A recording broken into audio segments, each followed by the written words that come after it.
guys, welcome to the latest episode of Blood Money. Today, I have a very special guest I'm very excited about, Daniel Mercuri. How you doing, sir? I'm doing good. How you doing, Bam? Good, good. Sorry for the delay, guys. We had a little bit of some technical issues, but I'm very excited to have Daniel on. Man, let's just dive right into it. In this field of political scoundrels that we are subject to, you're a unique individual, sir. I've really been impressed with hearing you talk. I remember when we first started talking, there was quite a number of candidates, and you were on my top five list. And now that list is quite whittled down, and you are still on that list of a few, very few individuals. Certainly, somebody that I highly respect, Daniel. Thank you. Let's go right into the topic of first, obviously, introduce yourself to the viewers. And then tell us about some of your recent journeys, man. Because last time we hung out and talked, you were a Republican candidate, and now you're a God forbid, you're an independent candidate. So I'm tell an us, independent. Yes, yeah, no tell us party what's been going preference. on. Yeah, I am a no party preference candidate, which is technically an independent. In the state of California, we have six approved designated candidate parties. So those six parties that have been approved by the state have been the Democrat, the Republican, the Libertarian, the Green Party, the Peace and Freedom Party, uh, and the American Independent Party. Now, that American Independent Party hijacked the word independent because they're sort of a crossbreed, hybrid of Republicans and Libertarians. So they're their own party. They sort of screwed up the no party preference candidates or the no party preference voters. Those are the independents because those are the people who are saying, I'm completely unaffiliated with the party nonsense over the parties. I don't want to be associated to parties. And Hmm. so the state of California, long story short, just told my campaign that they were really struggling and still are struggling with the no party preference candidates because some of the candidates don't want to have any label next to their name, and so they really are mucking things up. And so one of the biggest things that they're doing is they are making the no party preference candidates their own party. So in other words, they're calling the NPPs no party preference party, and they're doing this because they don't know how to operate and function with people who are unaffiliated from party, and because of that, it sort of disrupts their protocols. So they're not sure what to do.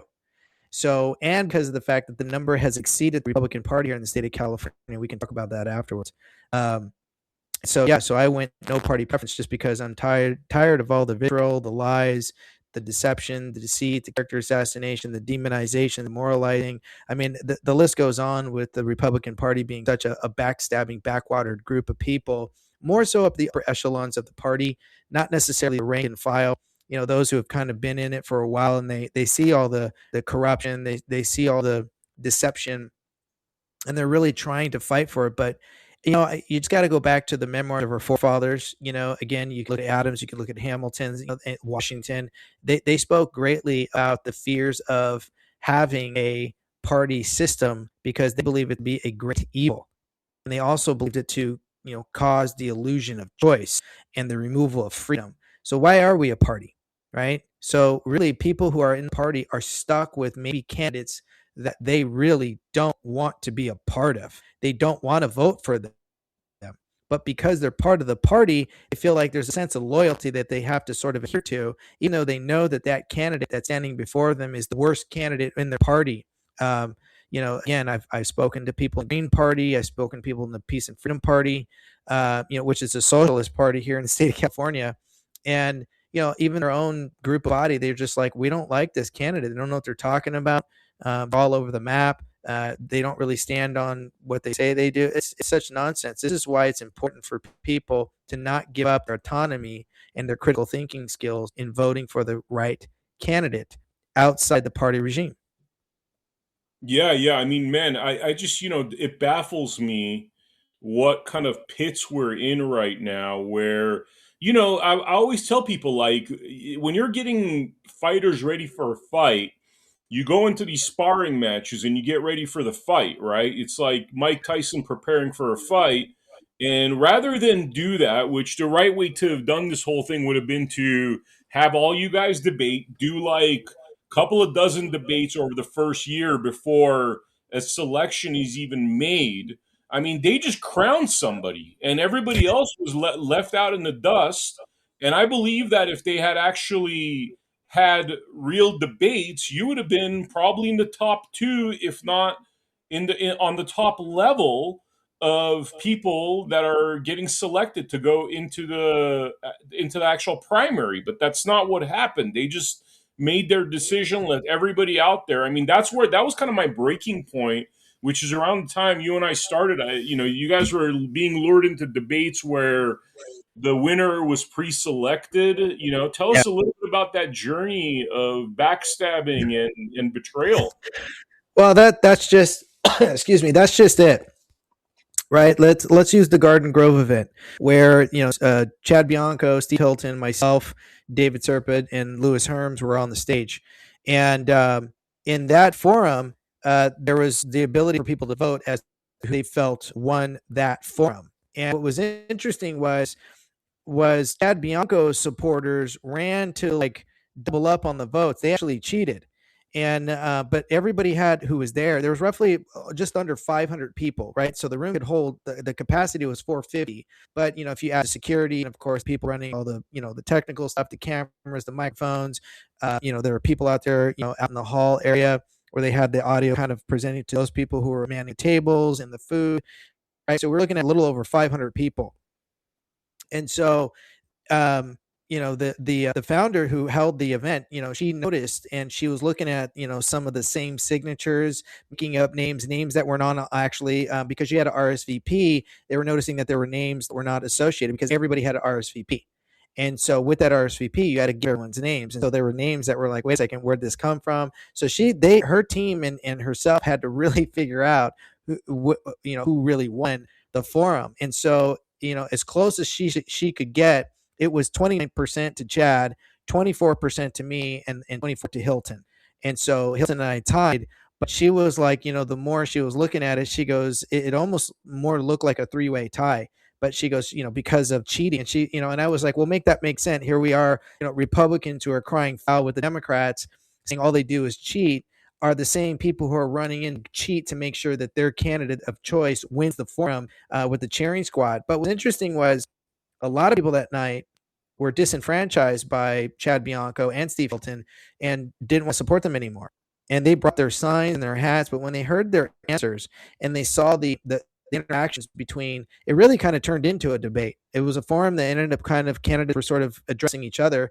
It turned into it. In fact, a lot of people are saying one of the best forums they'd ever seen in years, just because of the back and forth and the kind of commenting that the candidates were doing. That's what people wanted to see. And to realize Chad Bianco and Steve Hilton were actually the weakest of the candidates. And so it opened minds, and they didn't even realize, man, there's more candidates that are running. And that's the uneducatedness, unfortunately, of the state of California. And this is where the Republican Party and the Democrats Party come in. They don't want you to know about the other candidates. They want to keep you out of the closet because they've already selected candidates that they know they've already made a deal with. They've made a deal with money. They've done a silent accord behind the scenes. And the way that works is a lot of the candidates will make an agreement to unions, right? A lot of the unions that are tied to PACs, or they've created a super PAC, and they will send a contract in the mail to the candidates they've already spoken to, excuse me, or the candidates that are rocking and rolling and they're shaking things up, and their names are already out there. They like those kind of candidates because they feel like, well, they can, maybe they can kind of blanket the landscape and they can really make the deal very enticing. And one of the deals is that when they hand you a contract, the contract says that you have to take the money. So when I was receiving all these contracts when I was running for Congress back in 2019, it literally said that in order for them to give me their endorsement, I had to take their money. Now, it was written in different ways, per agreement, you will in such time. And one of the things down the bottom were all these tort codes, tort crimes, or these legal codes that had to deal with contractual, non-contractual crime. And I didn't understand what those were. And when I was given the phone call, for some of these super PACs, they had asked if I had received, their PAC and their information, if I was willing to, if I was willing to make an agreement. But when I asked about those codes, they really kind of glossed over and said, "Don't worry about that. Could you use $50,000? Of course, what candidate can't?" And then they would tell you, how they could get their own PAC to also, in the loophole, tell their members to send out individual donations. So they were going to tell their PACs to send out to me $2,500, and they had over 2,500 members. So the individual I was talking to was like, "Now do the math." And it was like, okay, so that was looking roughly 625 plus 50. We're looking at 675. And this individual said, and even if you lose, we can show you how to keep the money, which they run generally through a nonprofit organization. Well, the state of California says that you can only do one of three things with the money. You can give back to everybody who donated to you in proportion to what they gave you, or you can give it to your party preference. So if I'm a Republican, I can give the remaining money left over. That's where the accord come in. So if I want the endorsement from the Republican Party and I'm in a very heavily contested seat, like the governor's seat, or a very heavily contested district, that's more of a purple district, they'll throw all kinds of money at that. And so what they will do is they will give the endorsement, provided that you are willing to give over a percentage of the money. So you can't spend all the money. You've got to allow for someone to sit in the bank. And then what you do is you hand over in a clean check, one swoop, over to the party. They will, in a silent accord, give you the agreement of the endorsement. And a prime example was Brian Dahle. Brian Dahle, here in 2022, Senator Dahle, him and his wife, assembly member, they generally only give roughly, when you look at the record of how much money they've given over the years to the Republican Party, it's always been around $4,000, maybe $5,000. When he was running for governor, they gave them almost $50,000. So, and it was the former gubernatorial candidate, Jenny LaRue, who dug it up. And then I backtracked all her information because she made it public. It was right there. It was out in the public domain. And so she was, crying foul and saying, "Listen, I didn't know that the Republican Party was a pay for play." And so 2 days later, after the almost $50,000 donation to the Republican Party, Dahl got the nomination. And what was interesting was I had seen Jenny, I had seen, all kinds of, other candidates that were out there, and myself, been all over the place. And we'd even seen some of the other Democrat candidates, but I never once saw Dahle. And yet somehow he got the nomination. Again, it's because it was a pay for play. So then what you can also do is if you don't give it to the party because you're the candidate and you've done all the work and the legwork, they want their portion too. So then what they do is they run it through their favorite charitable nonprofit organization that the state allows for you to do. So that's sort of the loophole. So then a lot of these nonprofit organizations that don't have open books to the public will allow for yourself to be put on as an advisory board member, and you can pay them whatever you want. There's no law against that. You can pay them 100 G's for somebody to sit on a board for a week, and then they can keep a portion of. So if you got $500,000, you will under the contract clause, you will give over to them $500K, but they will pay your board member or yourself a percentage that you can cycle back into your account and get to keep a certain percentage. So maybe you make an agreement of you keep $200K, $300K comes back in my pocket. Everybody's happy. It's a win-win, and the state doesn't care because it's a legal loophole. This is why when you get into these accords, these candidates are already bought and paid for. So these little codes that were down the bottom, I was looking at some of these state laws, and basically a lot of the state laws and the codes that had to do with court had basically said that I could not do, say, or enact anything that would be counterintuitive or contradictory to that group, that PAC, that industry, or I would be personally liable. Now I'm stuck. I'm owned. And I have to do what these unions tell me to do, or I can't draft any legislation that would be contradictory or that would negatively affect their enterprise. So if that's the case, then I was screwing myself over. So I was bound by the contract, and it's an exploitation of the contract clause, which is Article 1, Section 10, Clause 1. And so and even in the state constitution, Article 1, Section 9 stipulates that the states cannot come up with the law to prevent the obligation of a contract. Well, that means the right to contract is not limited, or the right to a contract is not limited, right? The right to contract and the right to a contract. That means it can be completely egregious. It can be completely unconstitutional so long as you word it the right way. We're going to take the Constitution and we're going to throw it out in the courts. Why? It doesn't apply. Has to be fulfilled. And these are the legal loopholes where corrupt government operates in, that we the people suffer. And so this is how you know when you get these corrupt candidates in that are tied to party regimes. And once I've caught on to this, I started educating people up and down the state of California, opening their eyes up. So over the last 6.5 years, I've been all over the state. I've been to 243 cities out of 483. Both Steve and Chad combined have not traveled to that many cities. So when people are like, oh, I've never heard of you, or they have, but they're like, well, I just now heard of you. Yeah, because I'm boots on the ground candidate. I'm not bought out. And I have spoken to multiple donors that they have spoken to Swalwell and Porters and Bianco, as well as Steve Hilton, and they've called me. And here's the interesting thing: they all want to get behind a principal candidate, but the problem is they all want a quid pro quo. They want something on the back end if they're gonna support you financially. And if that's the case, then you're bought and paid for too, or you're going to be stuck owing somebody that could be or might negatively affect your constituents. You can't do it. It's egregious, and you're being bought out before you even get into office. This is why we see a lot of candidates who do actually get into office end up having to do a 180. Why? Because the contract says so. Now you got to go out to the people. Now you become a liar. That is not something that I'm going to do, and I'm not going to allow for. So I wouldn't allow to be bought, and I can't be bought. My vote's not for sale.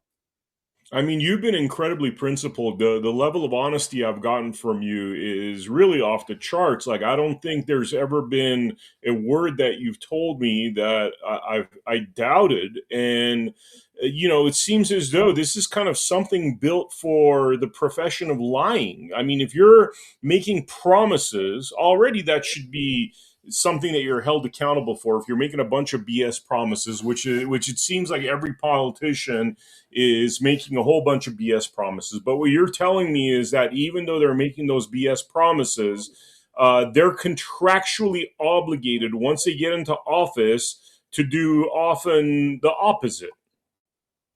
100%. They're contractually bound. They have to be. So let me ask you, what happens if you're like, you know what, screw all these people, and you go against the contract? I mean, has there ever been a situation where somebody's gotten to office and gotten sued by these people for not abiding by the contract they signed? No, and here's the reason why. Because I've looked for it.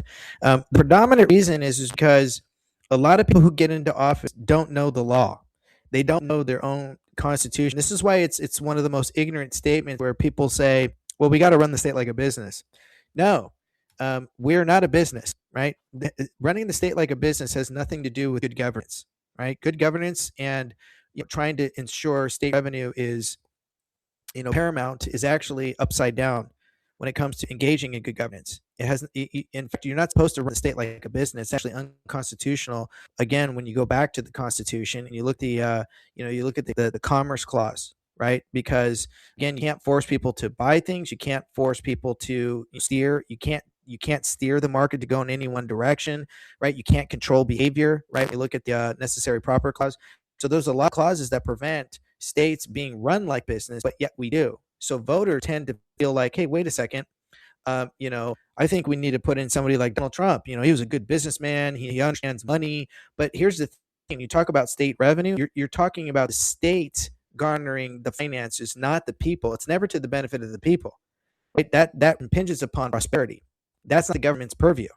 And so this is why when people sign these accords, they are personally liable because they don't actually understand the Constitution. They don't understand vested authorities. They don't understand, what they can and cannot do as to how the three branches interact with each other. In fact, there's technically four branches, which the people are the fourth branch of government. In fact, it was Justice Scalia, the late great Justice Scalia, who actually wrote about that in the writings of the majority for a number of court cases. And so he's telling you because it's in the Constitution. When you look at the Constitution under the Sixth and Seventh Amendment, where it breaks down the courts, as well as the Fifth Amendment. And so when you look at these amendments, you'll notice that it's always by the people. So in order for there to be a criminal act, right, there has to be an injured party. And for every injured party, there has to be a remedy. But that remedy is decided by a trial jury, right, the grand jury. That's in the Constitution. But when you stand in front of a judge, well, that's an inferior judge. That's an inferior court. And that you're standing in front of basically a Nisi Prius court, right? And so these inferior courts are basically standing in front of a judge who's deciding everything, right? But technically, that's not constitutional. So every case anybody ever wants has the right to stand in front of their peers. But a lot of times they deny it. Well, that's because people don't know their laws. They don't know their rights. So when they get into a contract, they're getting hammered with judges across the state that are already activist judges, lawfare judges who know that you don't know any better. And so a lot of people who run for office run on an emotional whim, thinking that they're going to go in and they're going to change the tides. The problem is it's already contractually bound. So this is why then suddenly they get slapped by a corrupt AG or a corrupt LT. And so they become a mouthpiece, or they're stuck and they don't want to be personally liable. If that's the case, this is why you have a lot of people who end up doing a 180 and they try to function and operate within the corrupt system as if they're going to make any change that they've talked about. And this is why you get a lot of liars in office who end up doing nothing that they said. Look at Zoran Madamni, right? He promised free buses and he promised, lowering property tax. He promised, free food and grocery markets and all that stupidity. And people are going to be free to go to these concerts and stuff. Everything was free, but they were going to try to tax the rich. Hey, that's not free. If somebody always has to pay for it when government says it's free, because where does government get their money from? From the private sector, from the citizens, from taxpayers, right? Nothing is free. So this is why now they're furious with Zoran because he lied. He made all these promises, but that's because people don't know their laws. They don't know the Constitution, and they don't understand when they're being negatively affected by egregious legislation that is nothing but Marxist tactics, dwindling down the rights of the people. So this is why there's been no fight against it, and people, think they're going to turn around and light up. I've heard this before where people are like, I'm going to get in. I'm going to tell everybody what they want to hear, and then I'm going to get in. And once I get in, man, I'm going to light a firecracker. It never happens. So, I mean, basically the system as it stands is rigged. And it's clearly rigged because, one of the things you were saying on one of the spaces I was listening to you on was how they're trying to eliminate you from the debates, but you knew the laws and you essentially forced it upon them to allow you to do a debate. I think there was one particular debate you were talking about setting up with you, Hilton, and Bianco. I mean, could you talk a little bit about what you found in the laws that gives you the right to be part of that debate? Yeah, so it's equal airtime with the FCC. So they have to, under our state codes, they have to provide the equal amount of airtime, and or if it's paid for, it has to match the same pricing that they provided another candidate, relevant of like who set it up. And so if that's the case, then I have the right as a campaign to request, which we actually just did with Fox 11 News, where we already told them, listen, and we're within a time frame that they usually put out as to, the fact that, a candidate came or a group, an entity such as the Black Alliance group set up the Fox 2 News debate with Hilton and the 4 other Democrats. And so, but they didn't invite anybody else. Well, why not? Well, because again, it was cherry picked. And listen, you have every right to do that if you want to. But when it comes to airtime, you can't deny another candidate that same respect because of the state codes. So we've submitted it to them.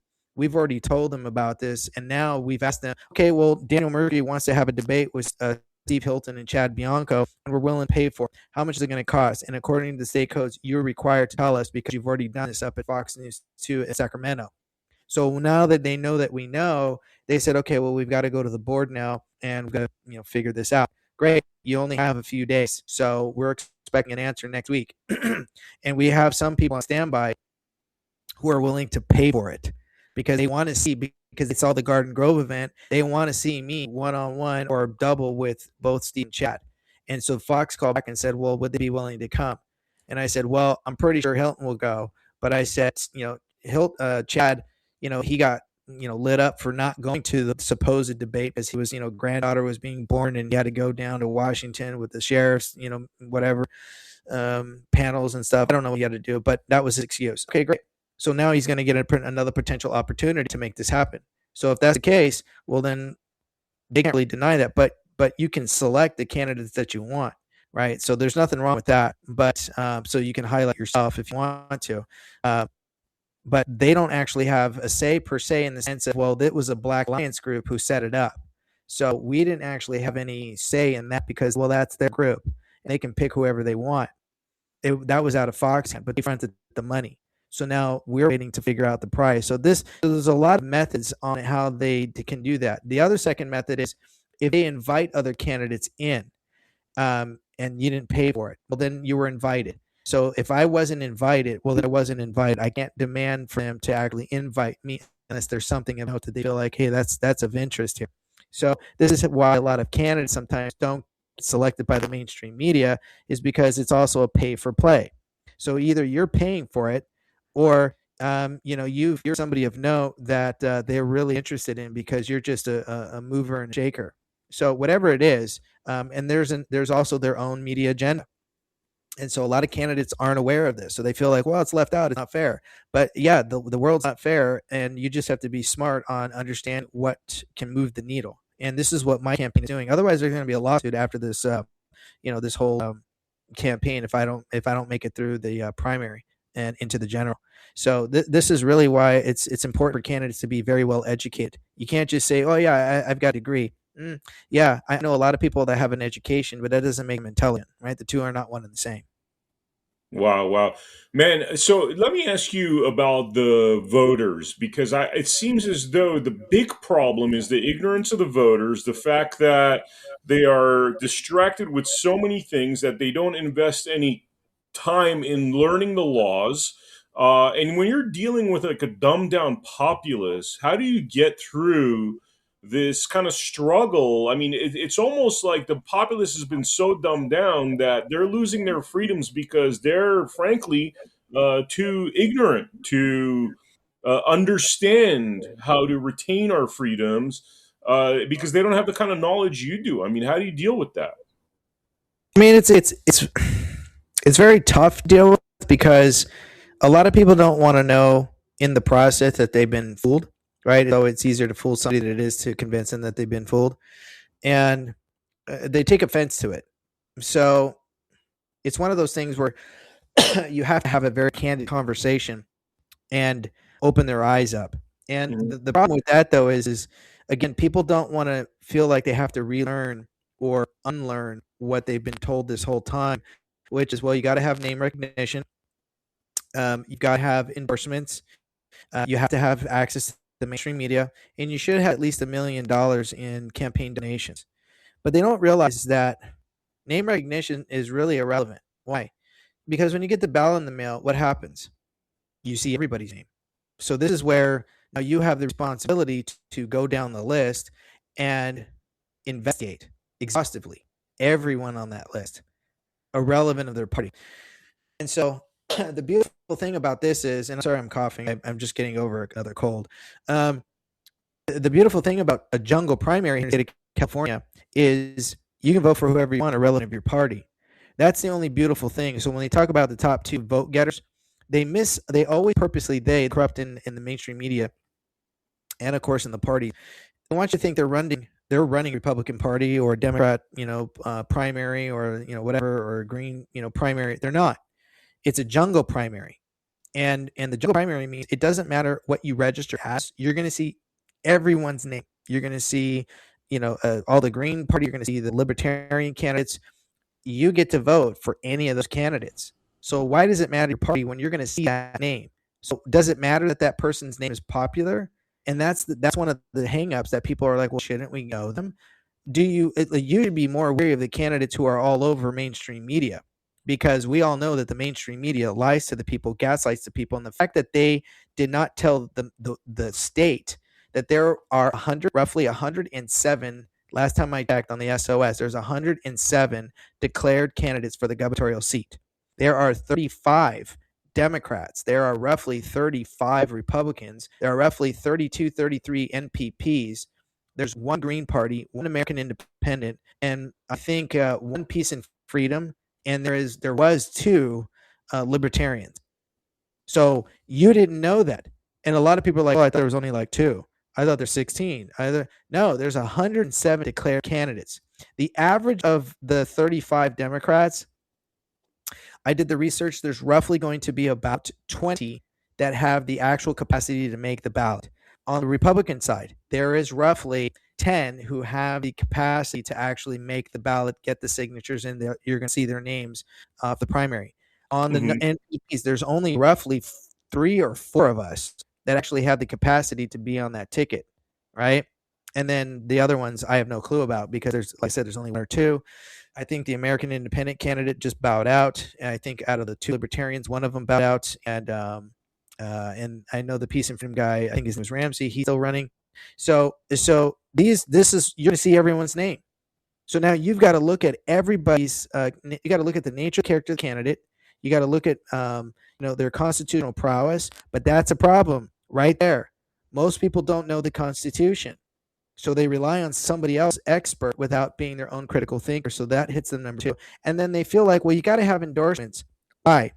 The endorsements are actually one of the biggest problems because endorsements, yeah, some groups are great, but endorsements also sometimes come from major union super PACs. When they get endorsed by those PACs have made an agreement. And it's the unions, like the teachers' unions, are one of the most powerful here in the state of California, sway the votes. And of course, they corner your representative so that the status quo right now stays the same, even if you get this new candidate in. So now you're voting, or you're hoping that that candidate that you think is a grassroots candidate is going to get all these endorsements from these unions that are the main problems of the state of California. What are we missing here? Right? This is the ignorance. And then when it Yeah. comes to mainstream media, there's always a blackout because of the fact that it's a pay for play. And of course, if you're not a mover and shaker and they want, and you're going to kind of, mess things up for them in such a way that, is not good media, or you're really here to fix things, they don't want that. They want sensationalism. They want conflict. They want things that are going to make people, ooh and ah and be in shock. They're not interested in things being fixed. So when we see this and we see this old playbook, it never really works to get in a true candidate that's going to really change things for the better to ensure that the power stays in the people's hand. And then the last one is well, you got to have $1 million. Why do you care how much money I have? And people are like, well, don't you got to get around? I got around on my own dime to more than 243 cities in the state of California. I've been to all 58 counties at least twice. And I backtracked and circled back to some of these groups. In fact, half of the Republican groups that I've gone to, whether the CIA or the GOP, those groups back in 2020 and 2021 were groups of like 200. Those groups are down to like 40 or 50, if that, meaning a lot of people have been disenfranchised. And here are the real numbers. The real numbers are in the state of California under the voter registry. When we look at the SOS, there's roughly, according to the census, 40 million Californians.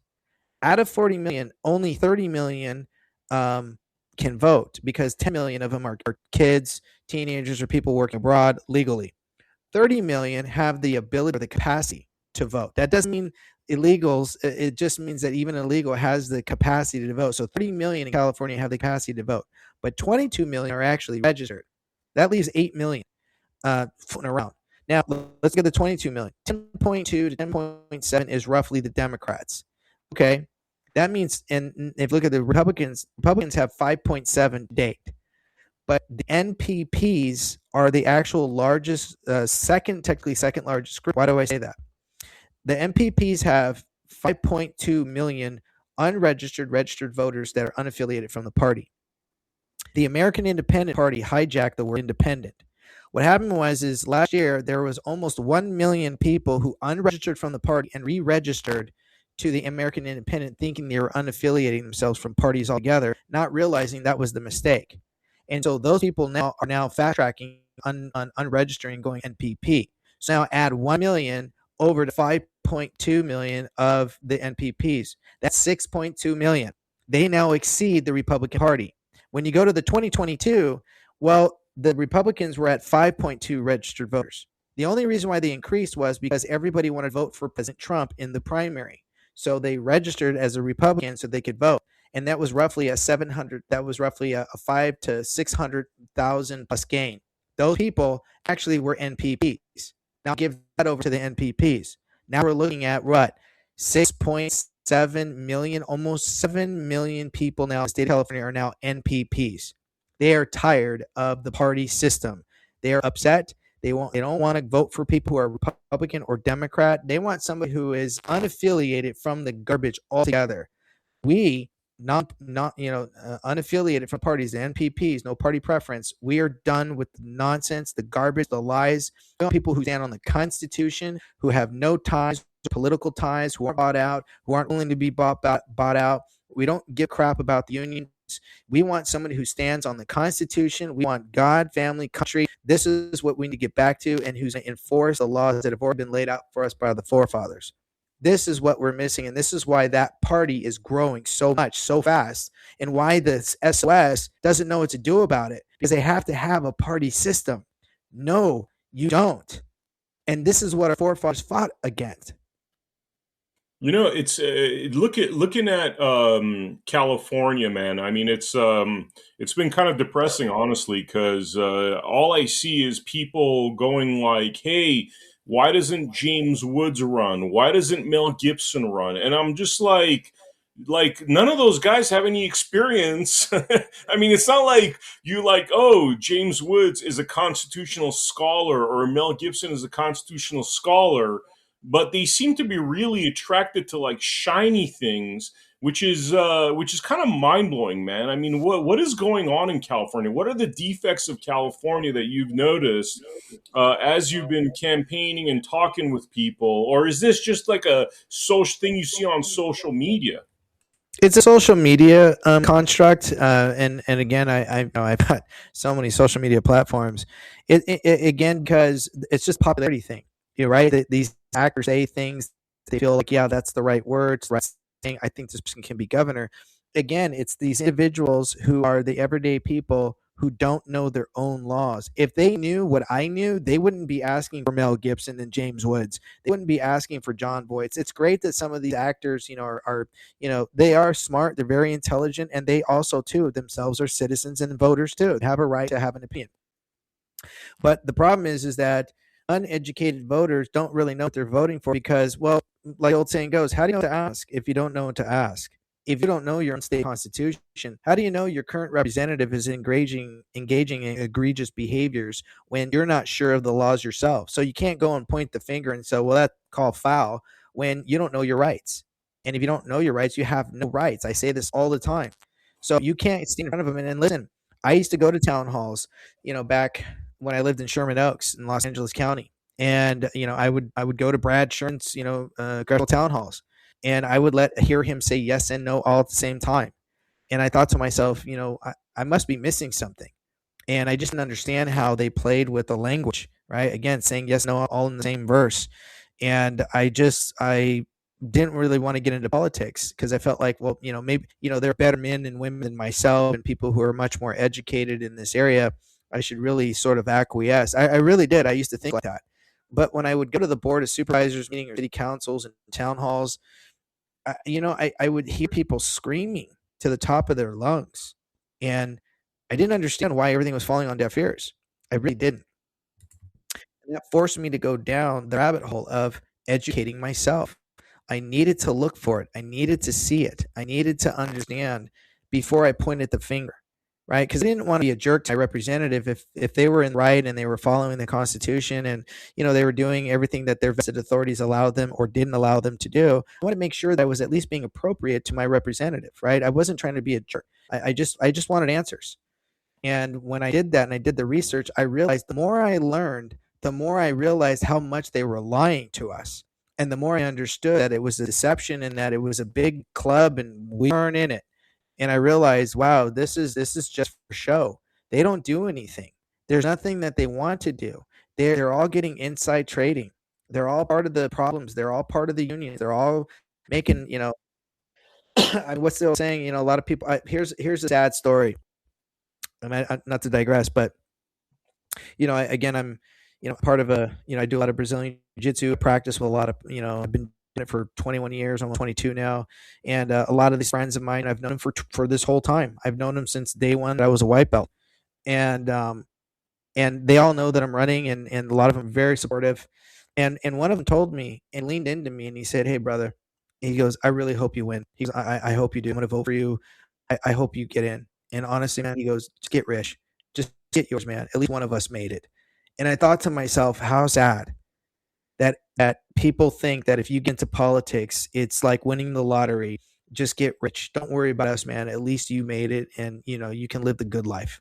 And I just thought, I wonder how many people are like him who are just like, listen, I'm disenfranchised. I'll help out a friend of mine. I love him, but you know what? I don't expect anything. But at least he's going to get rich. At least one of us made it up here. At least one of us can look good. At least one of us can, get rich or die trying. Right? Like it's sad. This is really what we're up against because people have lost faith in our government institution. They've lost faith in our government, uh, our representatives. They've lost faith in the Constitution, but that's because they don't understand how it actually functions. And the minute you really start digging into it, and you start looking into originalism, you start looking into textualism, you start looking into the memoirs of our forefathers and their original intent, you understand they were way ahead of their time, and just how powerful we the people really are. But you have to take the time to do this. And if you don't, you're an automaton waiting for a nice shiny little, pamphlet that comes in the mail that tells you who to vote for. You've relinquished your freedom because you're waiting for someone else to tell you what to do because, well, you just feel like you're not smart enough when you are. God gave you a brain. Go use it. It's painful. It's taken me 6.5 years to get here. And I've been deemed a constitutionalist, not me. I don't call myself that. Everybody else calls me a constitutionalist. It comes from by way of the people and other constitutionalists who've recognized that in me. I didn't label that. They did that. And that was just because I looked at the Bible, and the Bible says, to study and show yourself proved. And I thought to myself, well, that's what I got to do. I got to study. I got to look at this stuff. I got to do it exhaustingly, and I got to present what I know based in facts and based what things are said and how it interacts with each other. And this is what we are failing as a society when we have people standing in front of us pining for our vote. You as a collective, as an individual, should be smarter than the person pining for your vote. Not because you're going to try to shock them and stop them and try to make a lot of them, but if you can see that they're on the right track, they have the right mentality, they have the right principles, they align constitutionally with our God endowments, then at least those people are the ones that should be at least recognized and seen and propped up because those are the people who stand on God-given principles that have been endowed by the Creator with life, liberty, the pursuit of happiness. If you don't know that, then that candidate shouldn't be in front of you. That's when you tell the candidate you need to bow out. But when you tell the candidate or you ask the candidate, well, how much money have you raised? Who cares? Well, how many endorsements did you got? Does it matter? Well, do you have name recognition? Well, if my name is on the ballot, right, I'll get that name recognition just by the ballot. And people say, yeah, you're electable. Well, again, if my name is on the ballot, I'm therefore electable. Like it's some of the most asinine things that we're up against. But unless we become a critical thinker, we're going to go back to the fear of, but we can't let a Democrat win. How about you just focus on the candidate and you get educated yourself, and you're going to see the lies and the deception and inconsistencies of the candidate, and it's going to narrow down. Just like you said, you narrowed it down to a certain few, and there's some candidates that just keep hanging on because they're consistent. Man, I got to be honest with you, dude. I'm not very hopeful for the future of this country after being in politics for the last 8 years. Don't want to be a Debbie Downer, but what's your feelings on where this is all going? What's your future prediction on this country and the state? I think that, well, first with California, I think if we don't get it right this election, we're not going to. I think if we get somebody in like Katie Porter, Swalwell, Chad Bianco or Hilton, our state's gonna, is going to get worse, right? We're going to get a few bones that are going to be thrown at us, and they're going to get right back to business as usual. And we're going to get all the complexities and all that nonsense, and it's just going to keep, we're going to keep the degradation, and we're going to fall into a financial crisis. I can already kind of see it happening. I think a lot of people, this is why gold and silver have gone up, is because people are storing up. People are trying to head a coming potential collapse, financial collapse. I mean, again, if you read the writing on the wall, it's happening. Even though the stock market's gone up and a lot of these other things have gone up, that's great. But I can also see when you look at it, it seems like there's preparation that's going on. And I personally think, I wrote about in my book, and people can, buy my book, Lucifer Zenith, Corrupting Nature's God Through Government Deceptions on Amazon. I talk about, President Trump being assassinated. And I wrote that before those two attempts that had happened in you with, your third assassin hoax. I wrote about the fact that I believe that he was going to be assassinated. And where he's at right now, especially with this, the tariffs, and he's talking constantly about the External Revenue Service, right? That's technically what he's talking about, is eliminating the 16th Amendment, right, with income tax, because it wasn't properly ratified. And anybody who studies this, you'll see why the courts try to make it mute whenever they try to bring up the facts behind the case, and behind a lot of the other court cases that have actually already been ruled that the fiat actually can't pay off property with a number of court cases. So why are we still operating the system, right? So he's going down a very dangerous path.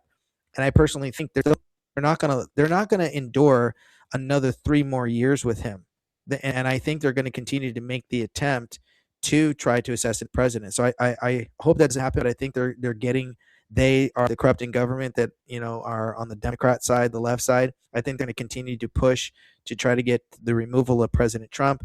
I think they're going to work very diligently hard to try to continue to cheat in another way. He did remove the ability when he took over Venezuela. A lot of people don't realize too is that the Smartmatic machines, right, the Dominion machines, the voting machines, and here in California we have 5 approved voting machines that the SOS has agreed under contract, which is why Shasta fought so hard. Once the contract ended, they were like, we're not going to renew this. They have a whole new system in play. We're trying to get a couple of key counties to go along with it because, well, if they did it in Shasta, all the other counties can do it because it set precedence. So I firmly believe that when they took over, the Smartmatic machines and the servers were held in Venezuela. So now Hmm. it's in our control now. So that's going to disrupt a corrupt voting election, and it could be as soon as this primary if we get the ball rolling with the Save Act. But again, you can see the stonewalling, and I feel like if this happens and we don't keep moving in this direction, then we're going to keep seeing a much greater fractured America. And if that's why I said if we don't get it right this midterm, I think we're really going to be struggling financially. I think we're going to get attacked greatly. And I'm not trying to be like you said, Debbie Downer. I'm just telling you the facts, which is why people need to get educated. Yeah, yeah. I mean, I could see it coming down the pipeline. I mean, the financial collapse is coming. And in a way, I mean, is that a bad thing in the long run, Daniel? Yeah. No, it's say that again.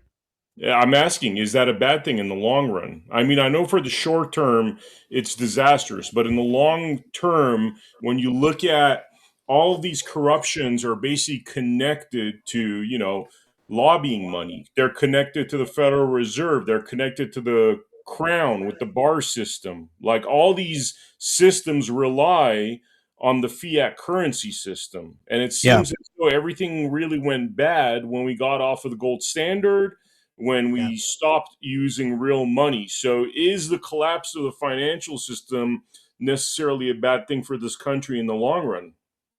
No, I mean, I think ultimately, Kennedy tried to get us back onto a gold standard, and I think that's one of the reasons why he was assassinated. I, you know, I think when we start talking about, the money system and who controls it, right? When we look at the Federal Reserve is a private industry controlled by private bankers, right? And so our money doesn't necessarily go through the national treasurer. It's controlled by the Federal Reserve, private bankers and shareholders. So who are we really answering to?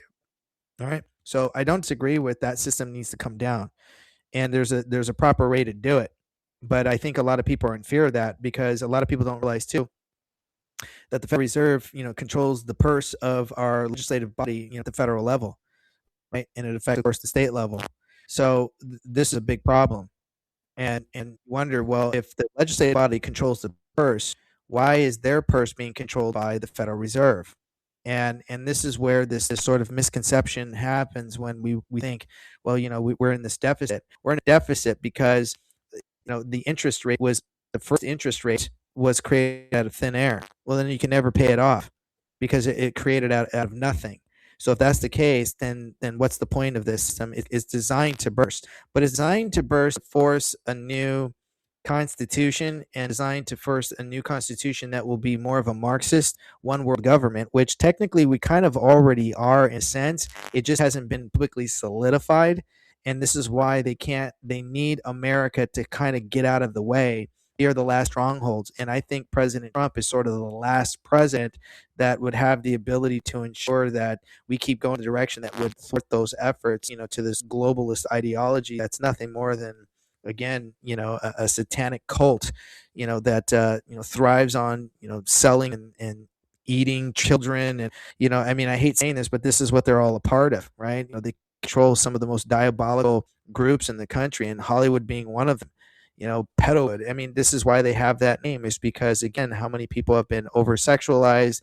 They tie themselves to all of these industries, and it all reports back to, again, some of the main big companies that are out there. So it's like, what are we missing? We're not. It's staring us in our face every day. You just have to have eyes to see and ears to hear. And this is a part where people don't have spiritual discernment. The Holy Spirit's not in them. A lot of people hate hearing that. Well, then that's why you're asleep. And yet is the same people screaming for change, but they can't figure it out. And that is because they're spiritually blind. And so I think I agree with you. Yeah, this system has to come crashing down, in the sense that we got to get rid of these diabolical people that are hiding and operating within the walls of our government institutions. We see it every day. There is no one going to jail. No one has gone to prison since Russia hoax and the fake COVID lockdown and everything with the Epstein files. Why isn't anybody even prosecuted? Right? You're delivering all the content out now. It's in the public domain. People can start doing their own research. I'm not here to walk you through it. Figure it out. Right? This is where you need to be active. But why haven't we prosecuted anybody? Like, for me, I know why, but I don't understand why the remaining few good people that are inside of government aren't pushing the envelope. Right? They're all out for self-preservation, and it blows my mind. And so this is why we wonder why nothing is happening.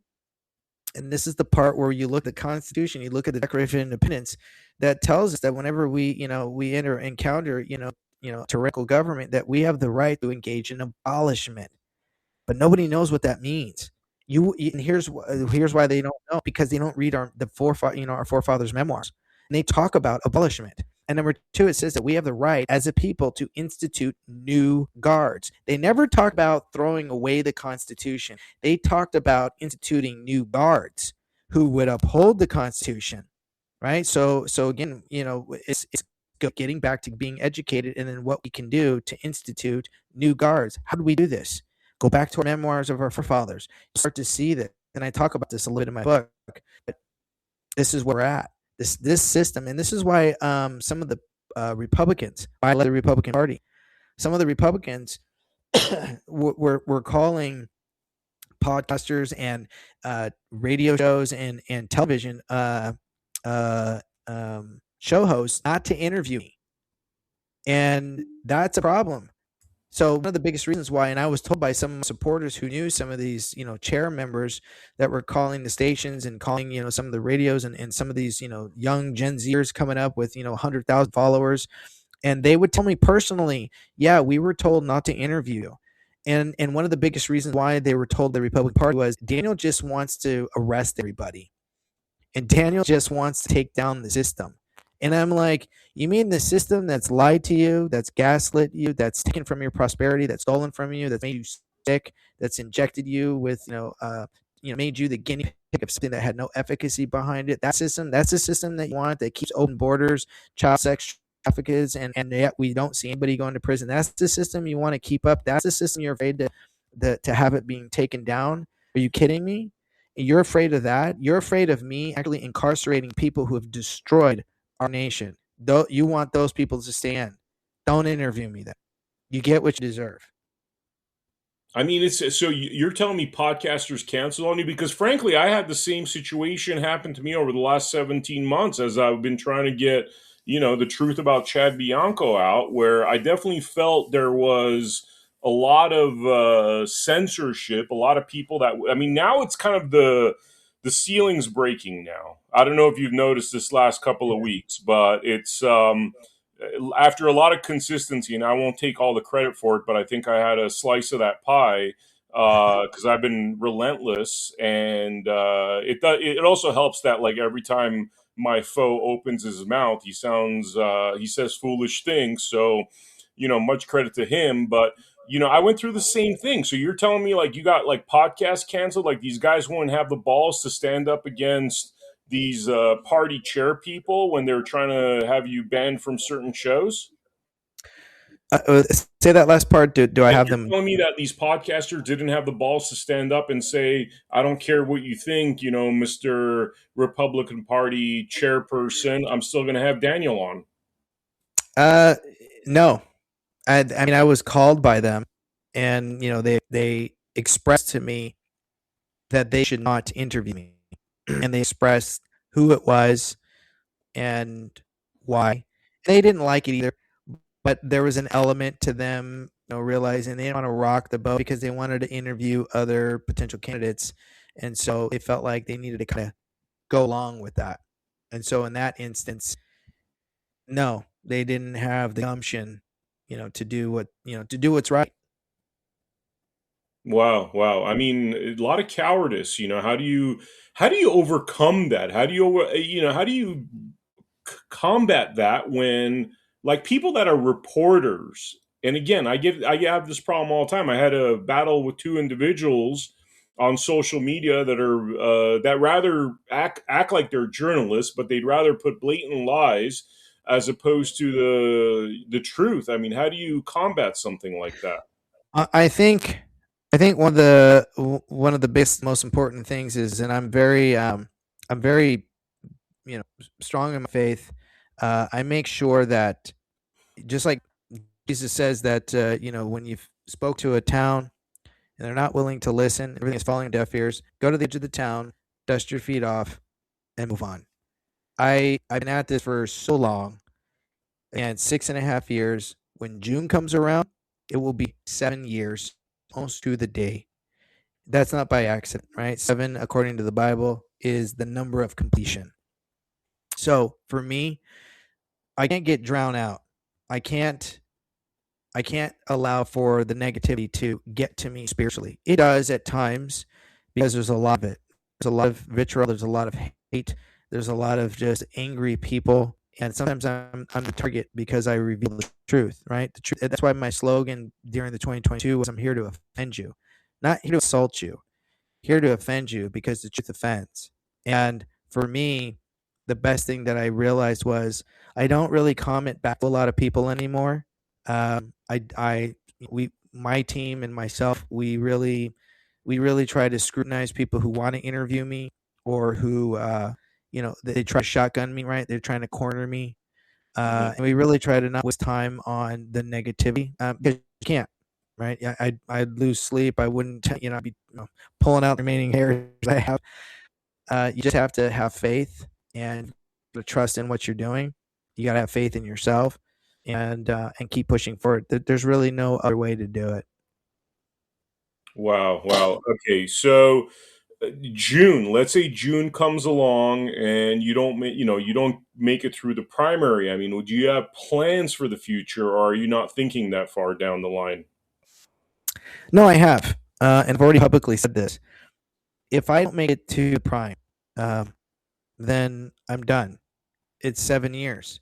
I'm not going to do this again.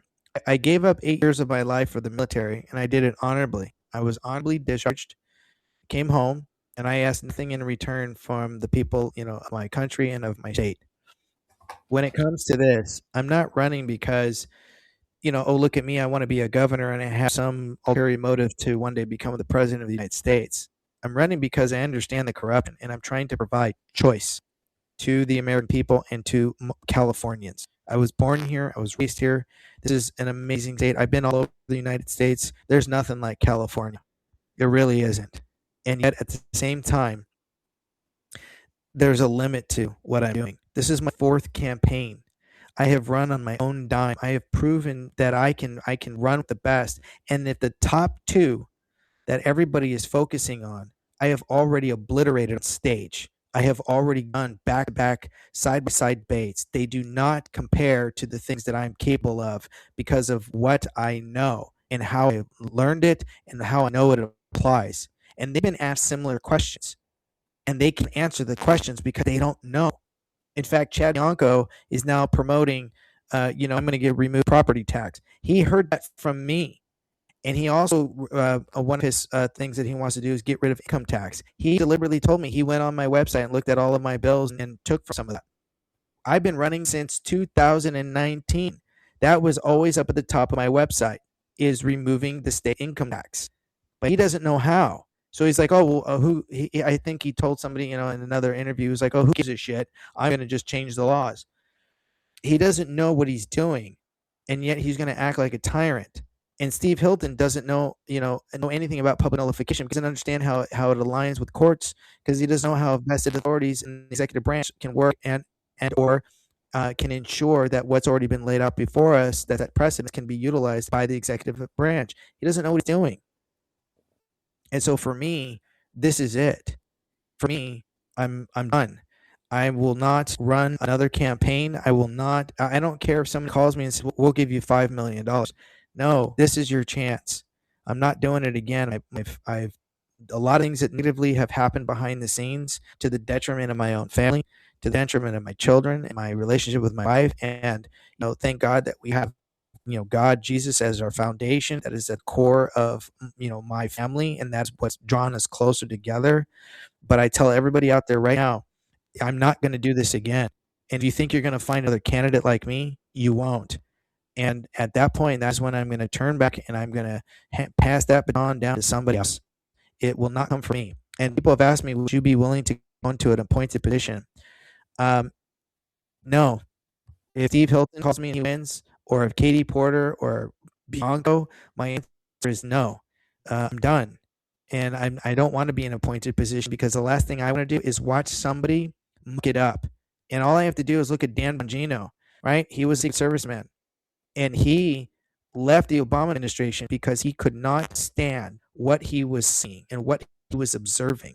He could not, in good conscience, continue to be in that position knowing what he knows. I cannot run another position or be appointed only to watch the person up at in that position muck it up and lie to the people and swindle the people and throw bones to Californians. I can't do it. I won't. And so for me, this is it. Wow. Is there anything we didn't talk about that's important to discuss before we wrap up this episode? I mean, there's so much to talk about in this. There's so many things that we've gone over in the past. And I just think, right now, I've put out a couple of videos exposing Steve Hilton, exposing Chad Bianco's hypocrisy. I've got another one coming out about the top tier 4 or 5 Democrats, with what, a lot of people have forgotten about when it comes to Eric Swalwell and Katie Porter and Antonio Villagrosa and Mahan and so on, right? They all have these skeletons in the closet that people don't know how to dig up. I've dug up, 1 or 2 of them just for you to look at. And then ask yourself if that's somebody you want to do, right? No one's off the table. And that includes me. And I've asked everybody, go ahead, dig up dirt on me. You're not going to find it. The worst that anybody's done is like, oh, I don't think Daniel's filed his finance correctly or whatever, like something stupid, right? Or, they're like, well, I don't like his policies. Well, yeah, every candidate has a policy you're not going to like. Like, let's go. Is that all you got? That's all they've got. They've got nothing else. And people always go, well, what are your qualifications? And I go, well, have you read California's Constitution? No. Well, then what makes you think you're qualified to even ask me if I'm qualified when you don't even know your own laws? Sit down. And people laugh because they're like, oh, yeah, you're right. I don't really know stuff. What are my qualifications? No, you're asking me what are my accolades, right? Because people think that if you're a doctor or you're a lawyer or something, you must know the law, right? You must be super smart. No, you're good at the area of industry that you've been brought in. It has nothing to do with good governance. And yet here we stand when people themselves don't even know what to ask, right? And again, we come back to the lack of knowledge, right? My people are destroyed for a lack of knowledge. And this is what we're up against. So for me, I put all these videos out. And now it was interesting was the video that I put out about Steve Hilton, Chad Bianco's groups, and I have screen grabs of this because remember, the internet's forever. I have screen grabs where people are sharing and complimenting me then they're using it to sway the Hilton voters, which some people are like, well, I guess I'm gonna vote for Chad. And I'm like, wait a second. It says, people are like totally dismissing that here I am saying I'm the candidate. Right at the end, it says my name, Daniel Mercuri, for California governor. And so they're, people are using like, thank you, Daniel, for doing this. Thank you for, exposing him. Well, now I put up, Chad Bianco just a couple days later, literally hit in the morning. I put it up at 3 o'clock yesterday morning, and it was straight. Well, not even within an hour, it already had 500 views. And then by the time it hit like 10 o'clock, it was already like 3,000, and now it's been like 10,000, right? And I've had multiple platforms, and now these people who were like all about, ragging on Steve, now they're like, how could you bring this up? This is nonsense, right? Now it's the same people who, didn't think I was going to do that with Chad. Well, I did. And now Chad just came out with a video like literally today, around 3 o'clock, trying to re-explain his inconsistencies about he's not supporting amnesty. Well, what do you call a pathway to citizenry, right? A pathway. And he's saying, well, here's the end thing. Well, our systems take too long. Where is that in the Constitution that we have to have a time frame for illegals to want to come in here, or anybody to come to our country lawfully? So if it takes 5 years, 7 years, 10 years, so I fail to see why it's the American people's responsibility to speed the process up. We don't owe anybody anything, but he's trying to place it onto American people in this latest video to tear apart. And people are like, why do you keep doing this? Let me tell you why. People have said, Daniel, they said, please stop engaging in smear campaign. I got news for everybody, and I've got a photo of it, and I think you knew about it too, Vem. We all know that David Serpa, myself, Chad Bianco, Steve Hilton, and Ryan Tillman and Kobe Markham, we met at the gun range in Los Angeles over Figueroa, and we met in there in private. And the reason why we did that was because we all knew that there was some garbage going on after the convention, at the GOP California convention that we had in Anaheim. And we in that room, I was the one who brought up and said, maybe, just maybe, we can unify our message. None of us were going to bow out. We invited Leo, Zaki, and Cheon. They didn't want to go. And everybody thought we were all kind of like in cahoots with each other and stuff. And I was like, no, that's not what this was about. And in there, I had said, if we may kind of combine our message, kind of get on the same page, maybe that'll attract, disenfranchised voters. We really got a state to fight back. We were kind of in agreement, and we were a 5-hour meeting. And in that meeting, I said, then that means we need to stop smearing each other. I won't put out any more videos. Steve agreed to that. Chad agreed to that. Dave Serp apologized for insulting Steve, and some apologies kind of went around the room. You know who the first one was to break the smear campaign? Steve. Steve was the one who started breaking the smear campaign against Chad, and then Chad vice versa. And so that went out the door. And so I was like, okay, you guys want to do this? I'm going to throw it right back at you guys now. So now that I'm getting phone calls where people are like, please stop doing that. No, why? Because I'm telling you the truth, and you're still going to vote for him? Oh, you're going to split the vote? I'm not splitting the vote. I removed myself out of the equation. I'm not a Republican anymore. I'm in no party preference. Oh, but we need no party preference candidates. No party preference. People don't like Steve and Chad. There is so much in-house fighting with those two. And the Democrats, I've spoken to Democrats, and they can't stand Katie Porter. They can't stand Swalwell. They're even wondering why Swalwell's even running. They know he's not really eligible, but the SOS is making it happen. So what are we looking at? And what we're really looking at is the fact that people are spiritually can tell that these candidates that are being propped up are not the right candidates. I know it. And so I'm going to keep exposing every day. I mean, I think that's part of the problem, to be honest with you, Daniel, that you guys, the party is so corrupt, the Republican Party of California. Had there been, I go back to my original suggestion, had there been debates amongst all of you guys, a lot of facts would have come out. Now the facts are coming out, by the way. Now, obviously my nemesis, you got somebody that, you got 58 sheriffs in California, and literally you're talking about the sheriff with the worst record, but the highest per capita budget, who's got so many skeletons in his closet. Now this little factoid that's coming out in February, and he's been getting hammered the last couple of weeks for that. Well, that would have come out last February or Yeah, last March, because all of you guys would have been debating. You would have gone toe to yeah, toe. You would have been able to express your constitutional knowledge and your principles. And yeah. Steve Hilton's lack of constitutional knowledge might have come out in those debates. Bianco's Right. lack of record might have come out in those debates. Serpa, Serpa is kind of like a lot younger than you, and I think he's probably, Yeah, perhaps his lack of maturity would have come out. And Leo yeah. Zaki, the same thing you could say, where young man seems like he has a future, but I don't know, is he ready for the governor's mansion? All these things, Cheon, I think, seems like a cool dude. Don't know if he knows like 5% of what you know when it comes to the Constitution. You know what I mean? Like all these flaws would have come out. And who I see standing at the end of that imaginary 12 months that never happened is probably you and Lewis Herms. Those are the two people that I keep thinking, God, you guys are so similar in principle. You guys seem both uncompromising. You guys have both been beat down. You for the last 6.5 years. I think Herms has been at it for about that long in terms of exposing the child trafficking and all that Yeah, nonsense yeah, absolutely. system. And, essentially my two favorite candidates that are my two favorite candidates because you guys know, like, you don't have a lack of knowledge that Christ talked about. You have a lot of knowledge. You'd be the one standing out there. And now we'd have these two powerhouse candidates. And who cares, man? You guys could split the office. It could be one governor, Right? but we'd have good people there. But yet we're here in February. We're entering March. The deadline is March 6th in terms of people filing, and all the dirt's coming out right now, and it seems like absolute disaster. And I got to point my finger at the party. I don't know. You tell me. Am I crazy? No, I completely agree. It's a party problem. It's definitely something that, um, again, the party is always looking for whoever they can get the most money from.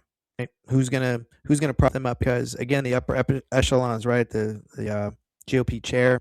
When you look at some of the vice chairs and so on, right? They kind of make their living off of the donations or the funds that come from the candidates. That's why they want those candidates, right? There's very few districts that they go outside of that norm, and that's unfortunate because that's exactly what we're noticing. We're seeing a lot of the uh, old regime, unfortunately, still try to follow the same playbook, and so this regime is what really has been the hindrance of good candidates rising up to the top, is because they're not interested in that. They're not interested in fixing the problems. They're interested in whoever can again garner the money, because for them that's how they survive. That's how they make their living. You can look at Corinne Rankin, and she gave herself right when she became the president. She gave herself a $50,000 pay raise. On what money? Right? They're running on fumes. So this is really what we're up against. This is what we're really fighting, and so there's such a deception going on. But people who don't know this, who don't have time, right? People are out there are exhausted. They're financially exhausted. They're exhausted with just the rhetoric and the gaslighting. They're exhausted with the fighting, and our federal government and this woke ideology that's just really steered us all to the worst directions that we can go in. And I think people spiritually know something's coming and something that's not good, and they know that the other shoe is going to drop, and they can feel it. And everywhere I've gone, everybody has said that. I feel like something's happening. Something's going to come, and it's not going to be good. If we don't get this right, at least in our state, we're going to feel it the hardest. And I would have to agree with that. So I think at the end of the day, people are really going to have to decide for themselves and hopefully find that awakening. And that's all I've really been trying to do. If you don't want me, hopefully you'll find somebody like me, but you're not going to get it with these two cats, and you're not going to get it with any of the Democrats. I mean, it's and I have a lot of respect for Louis Herms. He and I have spoken a great many times, and we still text each other, keeping each other apprised of some of the nuances that are happening behind the scenes that you all don't see. But I definitely think where we're at together, we're talking to, our videos are attracting all the NPPs, all the people who are tired of the nonsense too. And so I think there might be a shakeup, in my opinion, coming from those disenfranchised people. They're not telling you who they're going to vote. They're not going to come out and tell you, and then they're not going to go parade. They're going to put that pen to paper, and that's how they're going to do it. I think we're going to see a shakeup. But if we don't, then yeah, I don't see us going uphill from here from this point on. That's just the reality. Yeah, yeah. I mean, there was a poll for viewers where they polled 5,000 people. You and Herms both scored 25%. And this was based upon your policies. And I think Hilton got 11% and Bianco got 3%, which tells you a lot about how things would have progressed had this been done right in the first place by the Republican Party. Got to ask you this question. This will be probably my last question. We Yeah. found out about a lot of pedophiles and a lot of scumbaggery. Obviously, that's coming out. Somehow that's coming out. It's crazy that all these disclosures are happening in the Trump administration. Nobody's been hung yet. Nobody's been put to trial. We keep Yeah. being told that, hey, forget about this. Let's move on.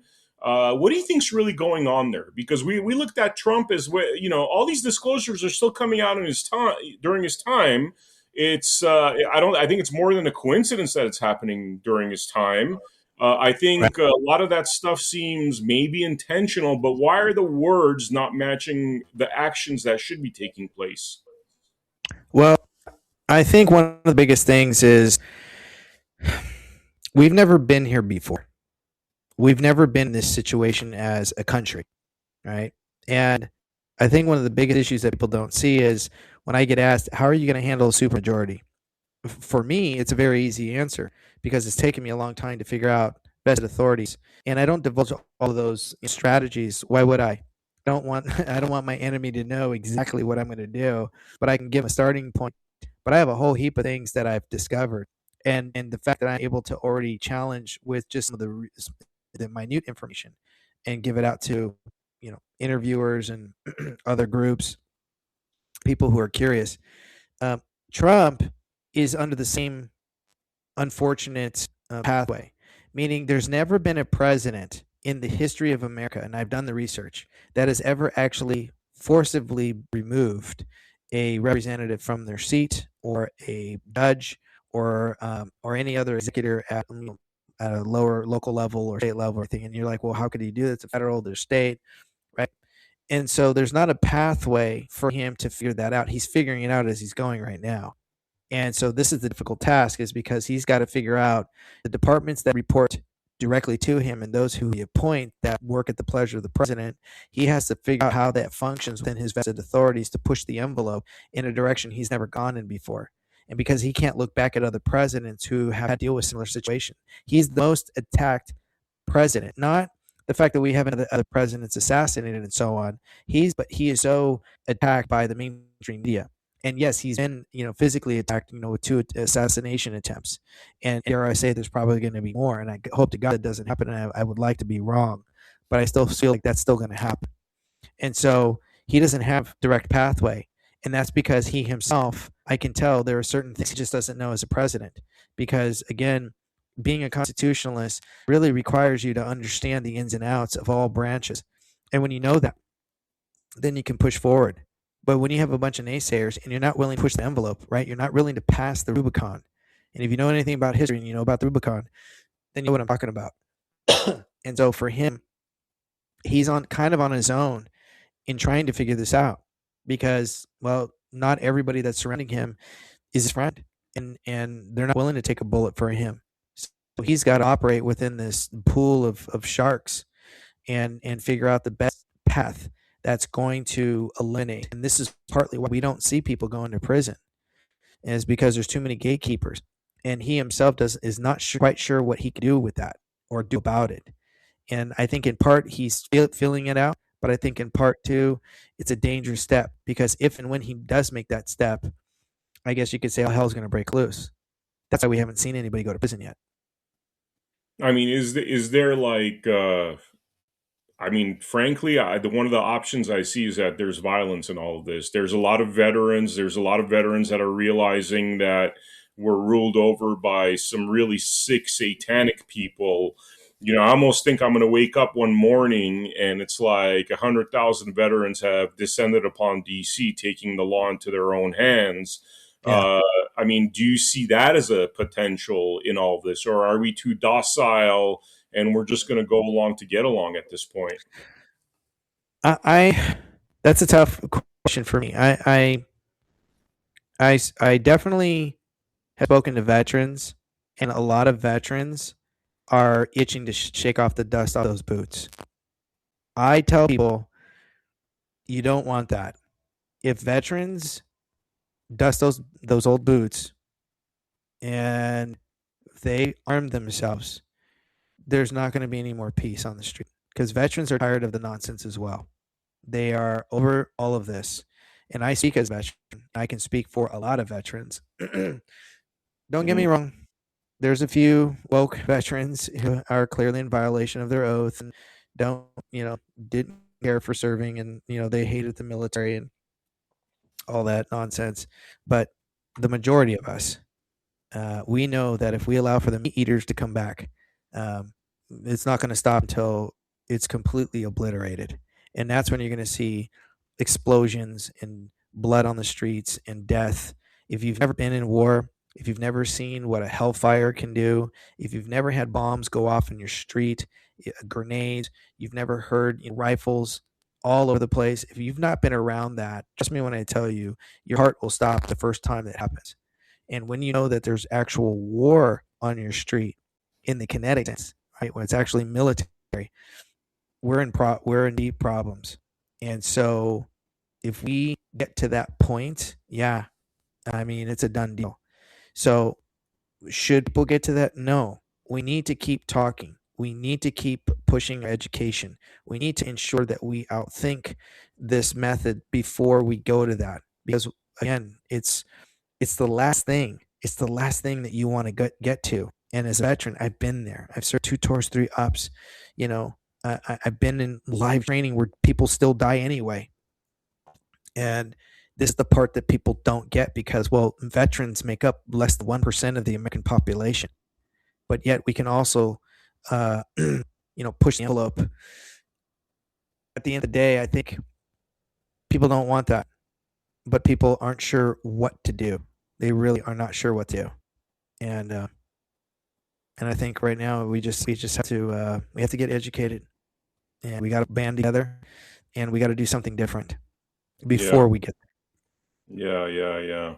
You want to hear something crazy, just a personal thing. So, I actually experienced that when I was 8 years old. I experienced that when I was 8 years old because my dad's from Lebanon. I was born in Canada, grew up in LA, but between that, for like a year and a half, he got a job at the American University of Beirut, which is its own colony. And this was when there was a bit of a ceasefire. They all thought it was going to stop. And the American University of Beirut's like its own little colony where it's basically like you're in LA, but it's kind of like fenced off and, it's its own thing. And 2 months after we got there, all hell broke loose, man. So I'm like 8 years old, and everything you just said. In fact, my dad's story is crazy. He was kidnapped by the predecessor to Hezbollah during that time. One of his kidnappers turned out to be his student. As he's escaping, because the student told him a passageway on how to escape, a bomb blows up, almost takes off his head. The shrapnel passes right by his head. He goes to say bye to his friend, and the building starts getting bombed. So yeah, man, it's definitely no video game. It's definitely no video game. And anybody even like the fighter jets going right over our home. It's nobody's experienced that in this country, man. I think most people would crumble if that happened. Yeah, I mean the people who are out there, ready to strap, are the same people who've never actually been in war. Maybe they've had a few, shootings in the local streets and gangs and stuff. That's not war. When you have a carrier if you've ever been on a carrier, the United States Naval carrier carries so much firepower. One carrier can wipe out Los Angeles and have plenty left over for another major metropolitan. That's how powerful just one carrier is, right? Now imagine that if that hit our doorsteps with our major metropolitans areas.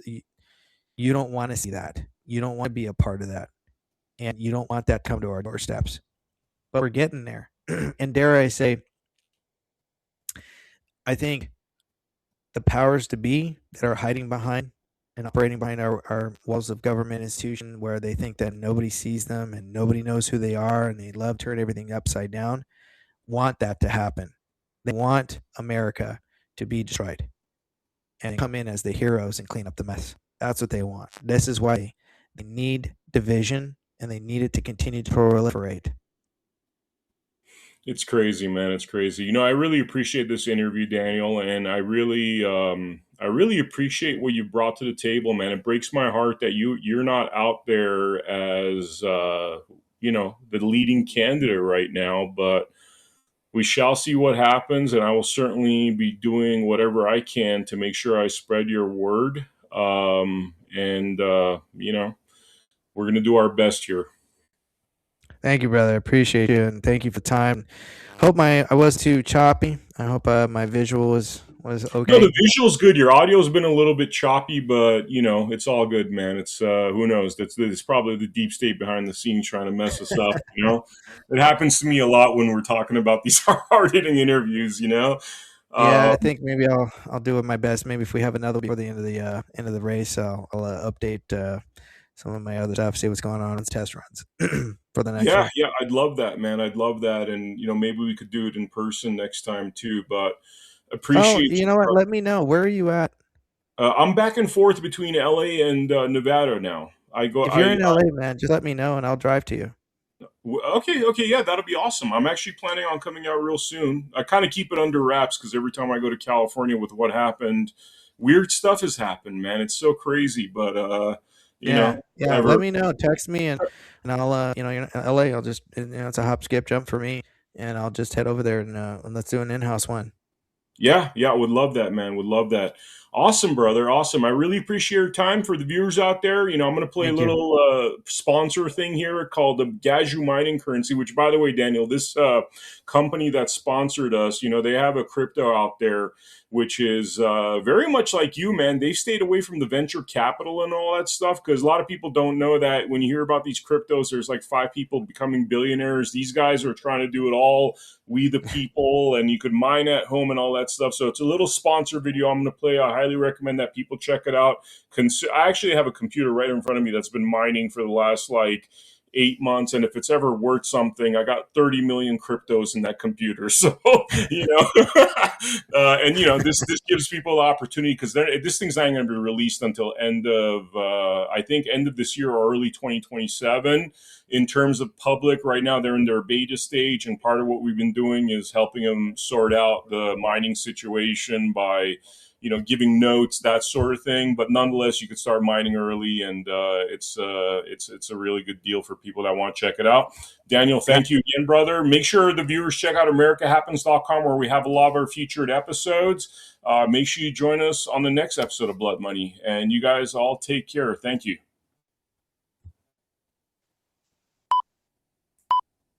Over the last 30 years, we have seen the value of our work diminish and the price of real assets like land and homes increase to the point that for most people under the age of 40, the hope of owning their own home has been lost. The response of governments around the world to the 2008 global financial crisis and COVID was to defer the cost of these events to the future. They did this by printing money, in effect selling our futures to pay for their bad decisions. This is corporatism, not capitalism. Money printing didn't hurt those in power, nor those who supported them, because they had real assets, property, shares and businesses that rose in price to match the inflation of money supply. But for most of us around the world, it sold our future for a fraction of its value. In response to this, a mysterious figure known as Satoshi Nakamoto created Bitcoin. He wanted to create a currency that could not be printed on command, thereby devaluing our labor. A currency that could be traded electronically between people without intermediation, allowing all of us to participate fairly in the economy. But if you tried to buy your groceries with Bitcoin, you'd stand at the checkout for at least 10 minutes, probably hours, waiting for the transaction to process, and the fee would cost you more than the carton of eggs and bag of apples. Bitcoin's limitations meant that it stopped being considered a currency in 2016 and was instead called a store of value. But it opened the door for someone to create a genuine currency that nobody controlled, but everyone could use. That someone is us. We created the Gajumaru blockchain and the Gaju currency. The Gaju is real money you can use, whether that is to buy a loaf of bread, pay for a haircut, buy a t-shirt, in fact buy or sell anything. It is a currency for everyday use. On Gaju Market, anyone can buy and sell any legal goods or services, just like you would on eBay, but at a fraction of the cost. Like Bitcoin, Gajus are mined on a computer. Unlike Bitcoin, mining Gajus does not require specialized equipment, nor huge power supplies. During our protected rollout, you can mine this on everyday computers, like the ones that sit in your home doing nothing for most of the day. We are working to get millions of people like you to mine the Gajumaru and be rewarded with Gajus that you can then use as real money. At the end of 2026, the Gajumaru will open to public mining. By then, we will have brought together millions of people like you to mine the Gajumaru. This will create such powerful combined computing capacity across so many millions of people that the Gajumaru can remain highly decentralized, enabling an economy for the people, by the people.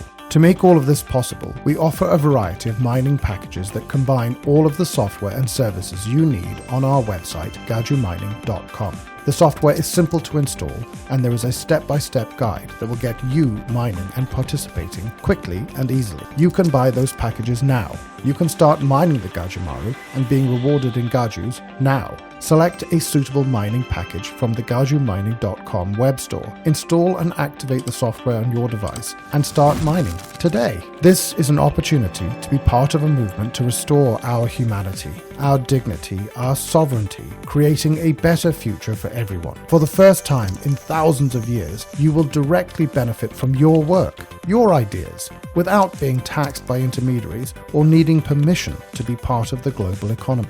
We believe that capitalism is I win, you win, we all win, not I win, you lose. That's corporatism. We refuse to pursue venture funding that would demand we play the corporatist game, and chose instead to grow this movement by giving everyone the opportunity to benefit from their contribution to the movement. Just like being able to mine Bitcoin in 2008 or 2009, getting early access to mining the Gajumaru now allows you to mine the greatest number of Gajus and benefit most from being part of this movement. We want to share that with you. We want the whole world to be part of this. We want everyone who cares about our future to get on board and take this from a movement to a reality. We want to see an economy for the people, by the people, now. Join us. Put your fingerprints on humanity's story, our history. Be a leader in the economic emancipation of humanity. It's simple. Go to gajumining.com, select the mining package that's right for you, and get started today.